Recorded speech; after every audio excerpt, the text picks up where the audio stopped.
Yeah, you knew what time it was when Wemby came out and set a tone. 18 points in the first quarter on his way to 27. This is the third Spur in postseason history with 25, 15, and 5, joining Tim Duncan and David Robinson. So you knew after he got kicked out in Game 4 that he was going to come back in Game 5 with something on his mind. It's why I laid the 10.5 points with the San Antonio Spurs, and it was a comfortable cover at the beginning of the fourth quarter, Smalls. Victor Wembanyama, I said it before, I'll say it again, the only person that can stop him is Victor Wembanyama.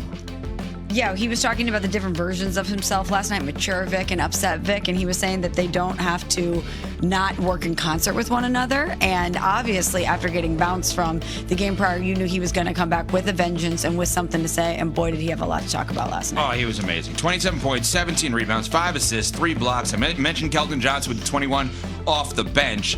And again, 14-2 run to start that third quarter, and then boom. Ayo Dosunmu was awesome during that span. He was great. Ayo Dosunmu was so good that CC has been working his cap tables trying to get him to the Lakers. Yeah, really? While the playoffs are going on. That's what we need.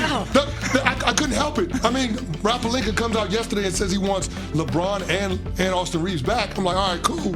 How do we get better? That's how you get better. That's the guy. That's the guy. That's how you get better. I just love as he's playing. I'm scouting. Yeah. You know what? We've all worn off on each other. Great parts. I think I've worn off negatively on you, clearly. No, that's not Trade negative. machine. That's a positive. In the middle of a playoff game to sit there and trade a guy in essence or sign somewhere else? I'm going to tell you how it's a positive. Okay. You always talk about this. I'm not going to present a problem without a solution. There we go. We presented the problem with the Los Angeles Lakers. And you want to steal the guy and I just saw the solution last night at the beginning of the third quarter. He's a good player. Good point. While we're at it. As a Heat fan, my team stinks. I'd like Wemby. That's the solution to the problems that Wemby is what I'd like. I mean, it's just ridiculous. It's utterly. He's so There's no such thing as an easy bet. I do not want to advise people to bet and thinking it's easy. Okay, that's not what I'm saying. But the hunch that everyone had going into yesterday of whatever DraftKings had as the over-unders for points and rebounds, just blindly take overs for him. Just blindly take the overs. Because you knew, Smalls, that he was going to be so annoyed by the fact that he was tossed, not because it was the wrong call, but that he put himself in a bad position for his team in Game 4, and he was going to come out like a madman last night, and he had 16 of the first 24 points of the game for the Spurs, and he was unbelievable. He is unbelievable. He's unbelievable with everything he does on the court. He's unbelievable with the way he carries himself, which is why the elbow incident the game prior felt so out of character for him. And he's 22 years old, but he carries himself with such maturity and such a sense of what he can accomplish and what the prize is that you don't expect that from him.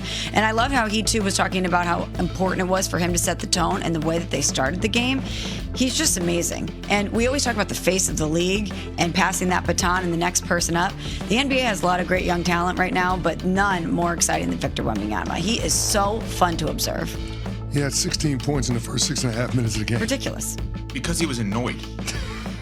Like, think about any walk of life. If you're annoyed at your profession, that doesn't mean you become the greatest ever at your profession. You can't just exert yourself to be the best. Yeah, like I'm a lawyer, I'm annoyed. All of a sudden I become the greatest lawyer of all time? Like, life doesn't work that way. Yeah, all of a sudden I'm Atticus Finch. Like, what's happening? This man was annoyed, and he's like, nah, I'm going to be MJ tonight. Oh, okay, cool. And he was. He was ridiculous. Even Ant-Man, who's the other guy that people are saying could be the face of the league, and I give him a ton of credit. He's played through all the injuries, etc. But Ant-Man had this to say, Anthony Edwards, had this to say, 20-point game last night. Wasn't great for him. 2 rebounds, 2 assists. Need more of a versatile game. But again, he's banged up. Had this to say on Wemby post-game. Some of the stuff that Wemby was doing, you don't really have too much of an answer for it. Just kind of hope he misses. But he came out high. He made a bunch of shots. I feel like we adjusted, fought back in the game. Tried to dig ourselves out of the hole, but I mean, eventually they created another lead and running out in transition. We got to get back, get matched up. Just game plan mistakes that we keep making, and it's too late in the series to make these mistakes. How do you stop him? Oh, you can't stop him. The way to stop him is what they did in Game 4 is frustrate him and hope he does something stupid. Well, because he did something stupid, he probably won't do it again, right? Yeah. He seems like someone who learns from his mistakes. I mean, well, he got that out of the way. He said it post-game. Yeah. What he did was, when he got ejected, he locked in on taking care of his body, watching film, practicing with his team, and trying to figure out how he can be better, how the team can be better. And he came out in Game 5, and he demonstrated that. He executed it. So, yeah, Victor Wembanyama, he has the stature and the athleticism. That's the stuff that people dream about. But then also the sports character. His mindset, his work ethic matches his freakish athletic ability and his frame. And when you put those two things together, you get arguably the most unstoppable force in basketball. Y'all, he's matched up against a 4-time Defensive Player of the Year in Rudy Gobert, and somebody that's his countryman that has known him forever. And he still owns him. And he still owns that dude. There's nothing that the bigs for Minnesota can do. It's not as if he's going up against people that aren't capable. You got guys out there that have had outstanding careers, arguably Hall of Fame careers, and they can't stop Wemby. That's how dominant he is. But here's the thing that I do want to say, and I don't want it to get lost in the sauce. Victor Wembanyama is the headline, but this is a really, really good Spurs team. This is Keldon Johnson coming off the bench, him and Dylan Harper. Those dudes are unbelievable. Like, Dylan Harper doesn't get a lot of shine, but Dylan Harper might be one of the keys for the San Antonio Spurs if they're going to find a way to best the Oklahoma City Thunder in the Western Conference Finals. That dude's emergence in the postseason has been incredible. You don't see that type of poise from a 20-year-old in his first foray in the NBA playoffs. I mean, he is truly Ron Harper's son. There is no back down in Dylan Harper. And if Steph Castle plays up to the billing, and all those other guys, Devin Vassell, Champagnie, De'Aaron Fox, like, this is a really, really good team. Wemby sets the tone, no doubt. He's the guy that everybody focuses on when it comes to the opponent's game plan and who they got to stop. But those other guys from San Antonio are damn good basketball players.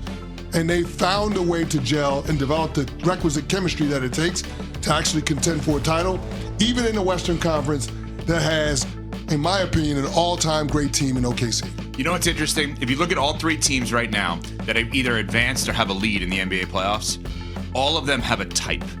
They're well built with a type. Oklahoma City is a personality type. They are very similar in terms of the way that they are. Jared McCain fits so perfectly with that crew when they got him because they knew the basketball, sure, but the personality type, it fits. They look for people, not just players. Yeah. Well, they got to be great players, but amongst the great players, the personality type has to fit. San Antonio has a type because if you look at it, big physical guards. Steph Castle, I'm not fighting him if I'm another NBA player. No. Dylan Harper, is he a power forward or a point guard? Because I can't tell. Right. He plays so big. They got a type. The Knicks, obviously all of the Villanova guys, they have a type there, but the Knicks have a type of like, we are going to back down to absolutely no one. Jalen Brunson's not backing down. Josh Hart ain't backing down. OG ain't backing down. Mitch ain't backing down. They've gotten Cat to the point of he ain't backing down. They have a type. When you know what you're actually looking for and you know how to coach it, develop it, and execute with it, and it's not a mishmash of, this, like we're going to talk about next in Philadelphia, like it's just a complete mishmash of this guy's available, that guy's available, we should sign him. There's no type, there's no theme. Like, you know the exact kinds of players that the Kansas City Chiefs are going to bring in. The Seattle Seahawks this year they're all the same, not people, but they're exactly the same in terms of the type. That's why they win. Most great organizations have a mantra of we're not for everyone. We're not for everyone. And these teams, San Antonio ain't for everyone. They're not. If you're a small, I hate to use the word weak, but weak guard, you're not for them. No. Yes, but just like with the New England Patriots and the Patriot way, Bill Belichick can say it all he wants. When your star player and the best player in the league in Tom Brady is the personification of the Patriot way and he sets the tempo, everyone else falls in line. If he is listening to it and he's that way, I have to raise my game. So it's easier when Wemby comes in and he is what he is to set the tone for everyone else to always lean into that mentality. So can I ask you a question? I know this is going to sound silly. Was it a good thing that Wemby got tossed in Game 4 for Minnesota? Or was it a bad thing? I don't know. For Minnesota, you're saying? Yeah, for Minnesota. Oh, I think it's going to end up being a bad thing. Did you hear him? Yeah. You talked about him taking care of his body. He's like, okay, we're on to the next game, taking care of his body. Remember last night he was talking, he's like, I felt fresh. I felt good. He turned it into a positive, and he destroyed them. And there's an easy coaching point. If you're Mitch Johnson, which are very few practices anymore in the NBA, but if there are, there's Mac Biombo, Kelly Olynyk, I need to see you. Those are names that you have not heard in years. I need to see you. Yeah, what's up, coach? One, I need you to do everything in your power in practice to be as dirty as could be without hurting him. I need you to drive him utterly insane. Yep. And I need him to understand that is going to be his level of unfair discipline that is needed. But your job here, you need to star in your role. I mean, you need to drive him insane. That's exactly what has to happen. Bill Parcells used to do that all the time. Well, a lot of people have compared Bill. No, I'm just saying, that's a great point, principally what he's making. Yeah. Bill Parcells used to do that all the time. He would go to guys, nondescript guys low down on the roster and say, look, you're